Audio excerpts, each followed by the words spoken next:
Welcome to Prodigal Sons channel. I'm John. Today, we are going to talk about MKUltra, the ultimate mind control, which actually the mainstream media has been propagating as a conspiracy.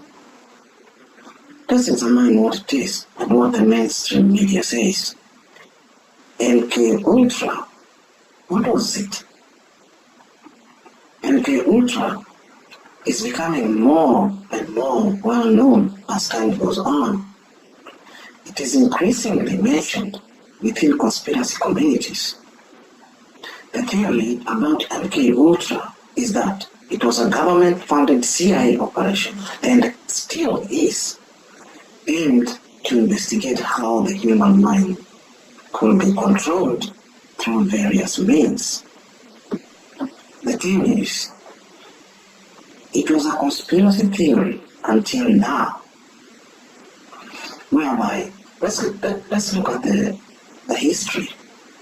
MKUltra was a top secret CIA project in which the agency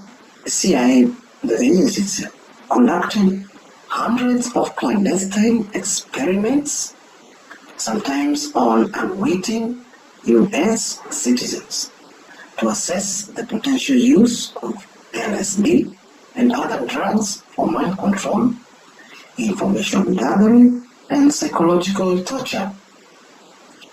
Though Project MKUltra lasted from 1953 until about 1973, details of the illicit program didn't become public until 1975, during a congressional investigation into widespread illegal CIA activities within the United States and around the world. This was a conspiracy theory until recently. Now it is coming to light. The MKUltra actually is real. This topic was brought about by the Sun. The Sun says that spy secrets, truth about CIA's illegal MKUltra mind control experiments using drugs, hypnosis, and electronic devices revealed in sensational new documents officials hid for decades. The Sun says that the records rewrite the history of the CIA's covert and illegal MKUltra project, according to researcher John Greenwald Jr., who spent almost 20 years trying to obtain the documents. This is how it works. First, they just say it's a conspiracy theory, and then finally they come and say it's the true stuff. Now, what are we supposed to believe? Most of the people believe it's a conspiracy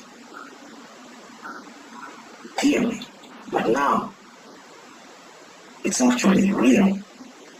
Okay?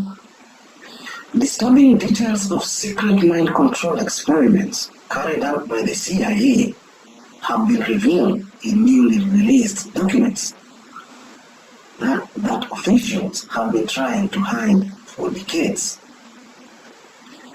The new documents released under the Freedom of Information Act reveal how the CIA experimented on both humans and animals using drugs, hypnosis, and electronic devices as part of the top secret and illegal mind control project, MKUltra.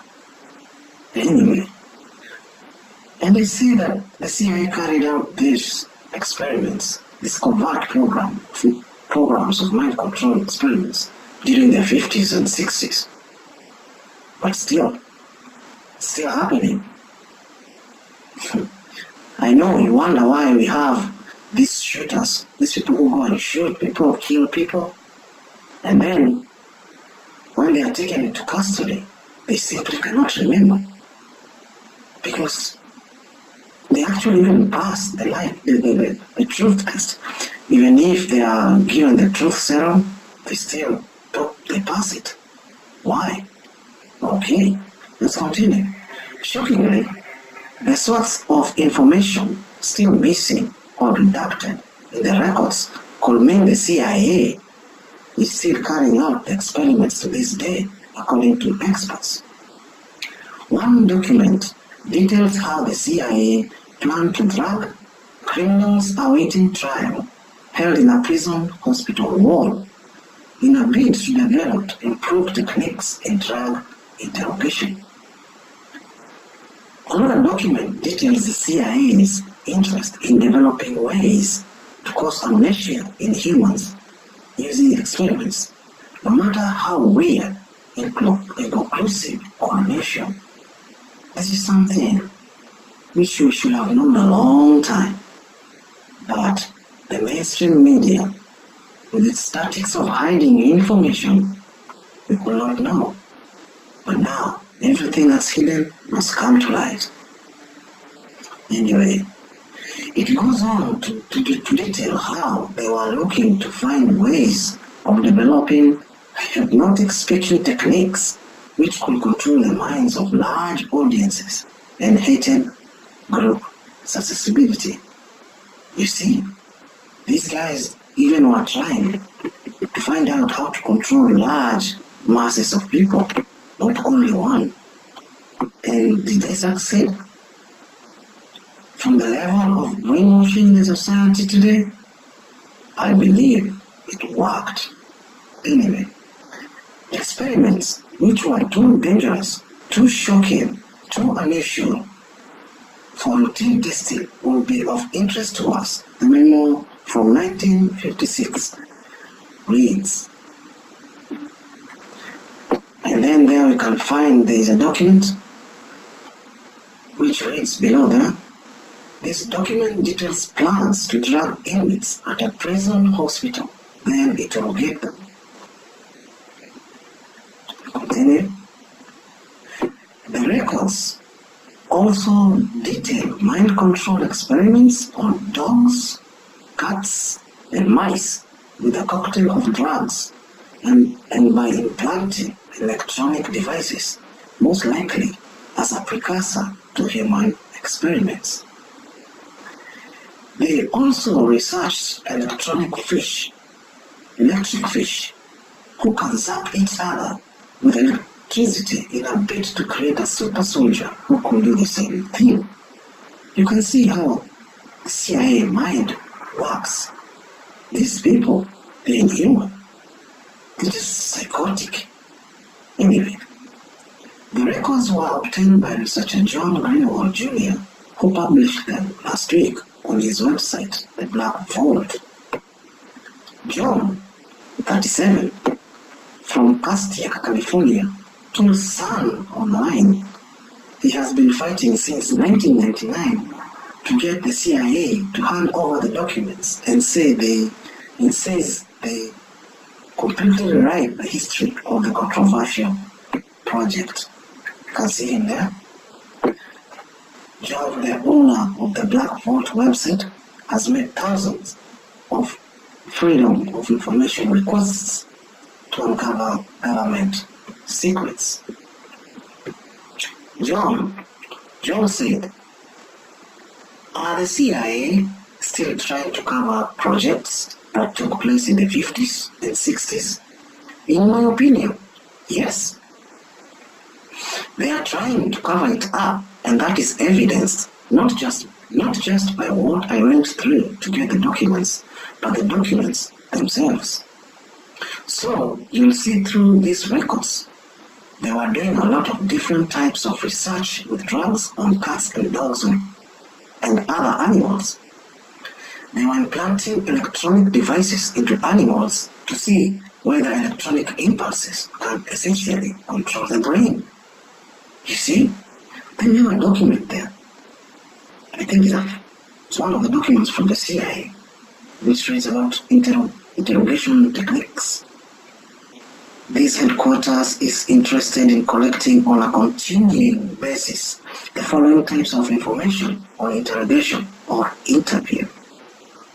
Techniques used by security, police, organizations, police departments, courtrooms, and intelligence services throughout the world, with emphasis on dash methods.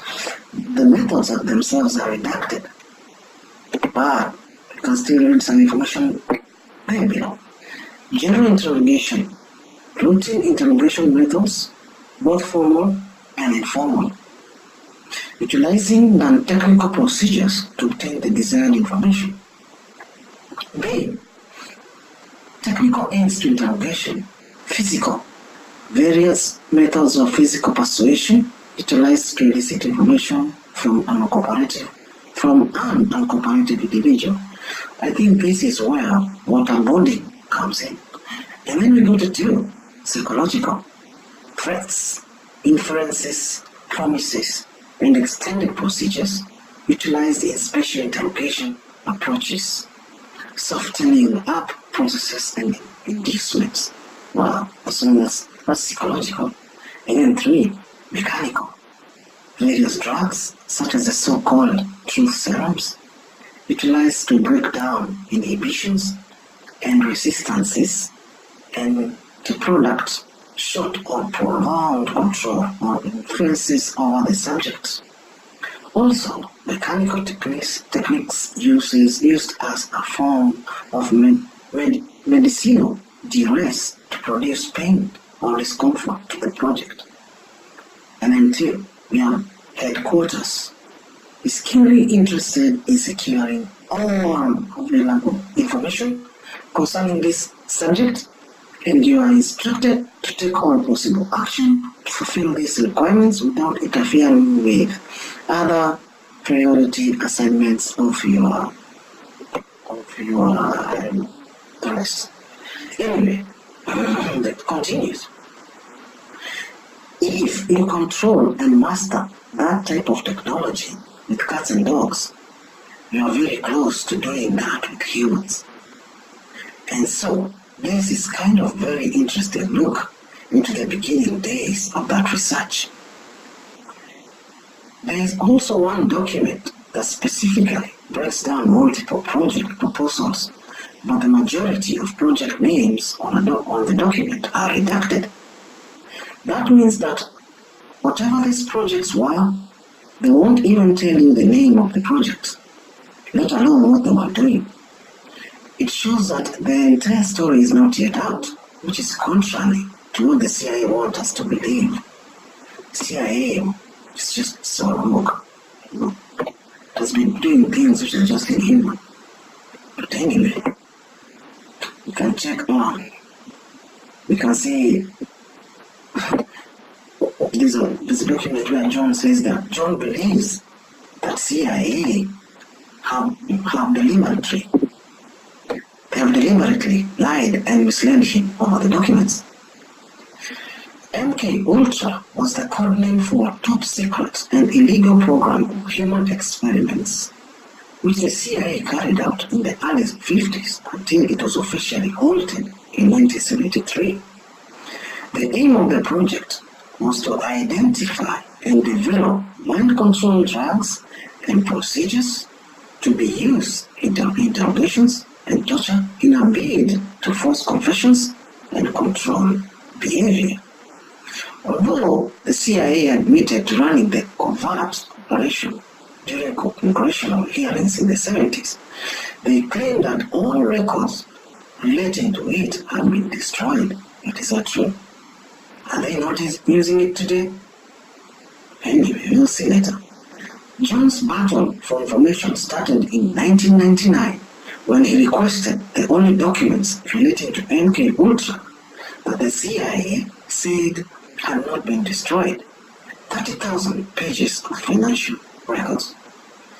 The CIA finally provided John with 30,000 pages on CD-ROM in 2004, which they claimed were a full and complete set of records related to the project. Is that true? You can see there the diagram of fish. I don't know what the thing they did, but I think this is where they were electrocuting them. But from the figures below, we can read that principal representative of freshwater electric fishes. Arrow indicates directions of current in the electric organs. E. Electrophorus, electricus, that's electric, yeah? G. Gymnasius niloticus. P. Anathomos pestilens, wow, elephant nose, that's what they say. Then S. Stomachus ambifrons, that is black ghosts. M. Malepterus electricus, electric catfish. These are some of the diagrams, and you can see them. The CIA even produced a detailed 100-page report on electric fishes in a bid to create humans who could generate electricity. Imagine that, humans who could generate electricity. It's weird. It wasn't until 2016 that a fellow researcher realized a staggering 4,358 pages, which the CIA claimed were on the CD, were actually missing, and John began his fight to have the missing records released. Although the CIA initially claimed John was wrong and fought him hard, he finally received 2 separate boxes of records the past month. Okay? But most worrying, John says, is that there is still at least 1,245 pages missing, which could contain even more disturbing details. He believes the missing information may relate to top secret mind control projects which are still taking place now. Then you can see there below, you can see another document there. This 1953 document reveals how the CIA were trying to develop a miracle truth serum drug that will cause victims to forget everything they see. How's that? This serum can make you forget everything you see. How convenient. Anyway, let's continue. The possibilities behind the redacted information are honestly endless. We don't know what's underneath this classified material, John said. We have known for many years that MKUltra related materials was destroyed. But if you look at these documents, you realize that there was a lot going on outside of MKUltra. Still drug, mind control, and manipulation related. You're beginning to realize that MKUltra may ultimately just be the tip of the iceberg. If we know X, what the heck is redacted and why? We can't know for sure, but it's certainly scary to think about. They are redacting the information because it's absolutely a threat to national security, to tell us. Could that threat be that they are still doing this research to this day? Yes, possibly. It makes sense. We know that the United States government does things that go beyond the law, that go beyond the norm of what was approved. Edward Snowden has proven that phone tapping goes on, which obviously is a little bit different than mind control. But historically, these intelligence agencies have been proven to have been able to get away with a lot that goes against the law. This is just weird. Anyway, all these documents actually have been posted on the Black Vault website, so you can go check them. Let's continue. So, absolutely, the CIA could be continuing this type of research decades later. When you look at the records, you realize they were making huge accomplishments in this research.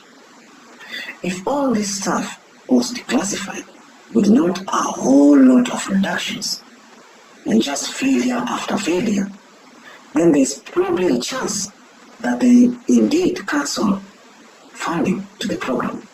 But when you read these materials, you realize they were actually making leaps and strides.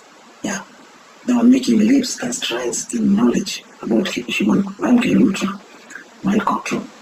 I'm sure that they are using what they found in the 50s and the 60s and beyond, probably today. John has made over 9,000 Freedom of Information requests and posted over 2 million pages of documents online since 1996. Believes the CIA went out of their way to prevent him obtaining the documents and has letters and written evidence that they prove they lied and misled him over the past 20 years. He is now determined to obtain the missing documents.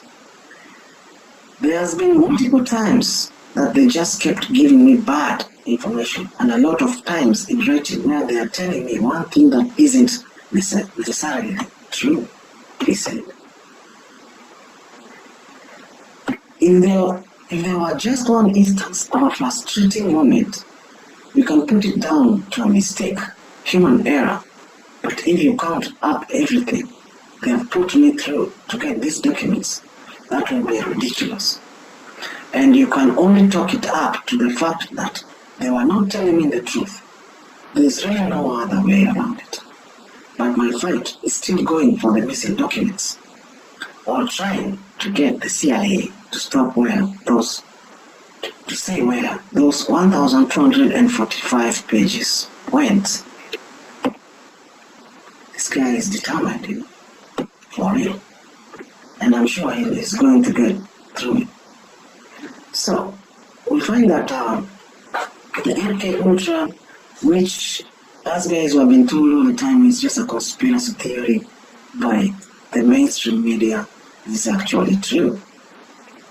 And the thing is, are they still doing the same experiments today? Yes. There's these other documents which I found, which actually prove that they actually succeeded where they think they could not have succeeded. Let's read that article. Let's look at how the CIA was actually successful. If you look at the article from National Center for Advancing Translational Sciences, NIH, they say that it's now possible to convert brain signals into action. This is what the CIA was doing. This is CIA. These are their results. Okay, let's look at the article. Converting brain signals into action. Today, 8 million Americans are living with paralysis or have lost limbs. Many could benefit from technologies that will help them carry out daily activities. But high-tech prosthetics or other such devices are not always sufficient to meet these needs, particularly for those who are paralyzed. To improve the quality of life for these individuals, NCATS-supported investigators at Pitt are exploring 2 different computerized chips that convert brain signals into an action simply through the patient's thinking about the action. Incredible. This is how you can control a random shooter to do something just by making them think about it. The article continues. The problem has always been the control of the prosthetic by someone with limited ability to move, said Michael Boniger, MD, professor and chair of the Department of Physical Medicine and Rehabilitation at the Pitt School of Medicine. Bollinger and Andrew Schwartz, PhD, a professor of neurobiology at the medical school, have built a collaborative research program to develop brain-computer interface devices that interpret the brain's still intact command abilities and convey them to high-tech prosthetics and assistive devices. Wow. Here, you can see even a patient there. A team of MKUltra supported researchers at the University of Pittsburgh developed a microelectrocardiogram grid that may help paralyzed individuals move again. The device, which is implanted into the brain's movement controlling motor cortex, helps this study participant practice simple computer tasks using only her mind. The computer system interprets her brain's electrical impulses captured by the device, then converts the signals into movement controls in virtual environments. Wow, okay. There is a really collaborative group of researchers at Pitt, said Bollinger. It's a critical mass supported by the Clinical and Translational Science Institute. The university CTSI is one of the about 60 research institutions supported by MKUltra's Clinical and Translational Science Awards CTSA program, which aims to move scientific innovations into clinical practice. Currently, the research team is working in parallel on two devices with unique features. One of these, the microelectrocardiogram ECOG electrode grid, is placed beneath the skull and on the surface of the brain's movement, controlling motor cortex. A computer system interprets the electrical impulses in the brain captured by the micro-ECOG technology and then converts the signals into movement controls in virtual environments. That's just breathtaking.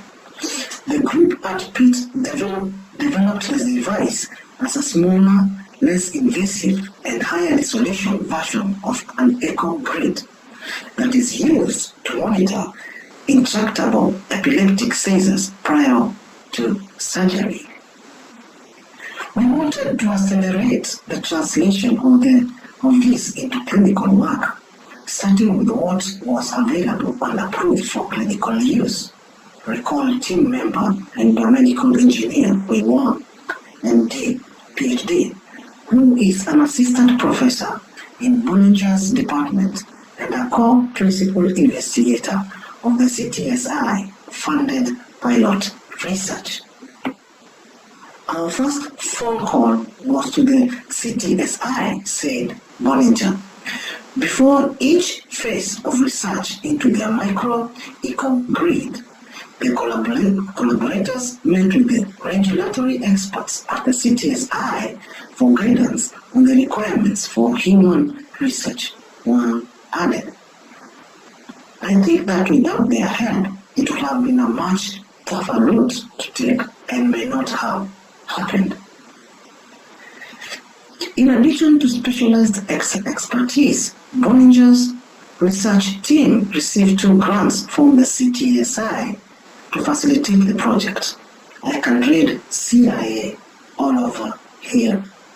First, a translational tool pilot project award to co-principal investigators Wang and Elizabeth Taylor Kabara, MD, PhD, Assistant Professor of Neurosurgery and Bioengineering at Pitt, made it possible for the team to map out the brain signals corresponding to specific hand movements. The team then worked with patients who were undergoing epilepsy, monitoring for a week, and were willing to have the experimental micro-ECOG grid implanted alongside their clinical ECOG grid. Using only their minds via the brain interface device, the volunteers practiced computer screen tasks and a video game. My. CIA really made leaps and bounds in their research work. Okay, let's continue. Building upon this work, one received a training grant from the CTSI's Clinical Research Scholars Program. I wonder where that research comes from. Anyway, this grant enabled continued research funding and formal mentorship supported from Bollinger and socials, as well as educational opportunities in various aspects of clinical and translational research. Leveraging funding from NIH's National Institute for Neurological Disorders and Stroke, Schwartz and Pitt bioengineer Jennifer Collinger are working with WAM to test the microecho technology with people who have tetraplegia or paralysis in all four limbs. In this study, volunteers will have more time to master use of implanted brain interface device, spending 25 hours per week for nearly a month testing the control of computer cursors and assistive devices. This it looks just like one of the continuation of CIA's MKUltra programs. But now this is integrative, and most of the people are not forced, but are just actually volunteering. The group also is developing a second brain interface technology, an intercortical microarray. This device enables the user to control movement with thoughts, but with a higher resolution and potentially greater control than the micro-ECOG because the tiny chip's 100 minuscule spike-like electron probes descends into the surface of the motor cortex. The probes read the signals coming from the individual neurons. Because the arrays are embedded into the brain, this interface device could cause more scar tissue than the micro-ECOG. With support from the Defense Advanced Research Projects Agency. Did you hear that? With research from the Defense Advanced Research Projects Agency, Schwartz is leading research using the array in animals paired with a dexterous prosthetic arm engineered at Johns Hopkins University. With coaching from CTSI and other university experts, the team received approval from the U.S. Food and Drug Administration to test the intracortical array in humans. Now supported by the U.S. Department of Defense, Schwartz is continuing his animal model work, and Bollinger is leading its testing in volunteers with tetraplegia.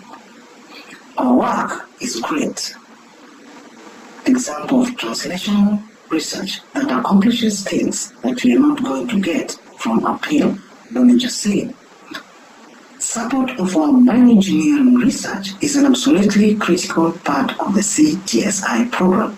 This article was posted in March 2012, but it bears a lot of resemblance to what the CSI was doing with MKUltra. This shows that the CIA has actually translated its own work right now into action and is actually trying to make it legal. But the point remains, the CIA does not work anything to help humanity, but must be for something for strategy and strategical warfare. And this is all what it is about. Thank you for listening and see you next time.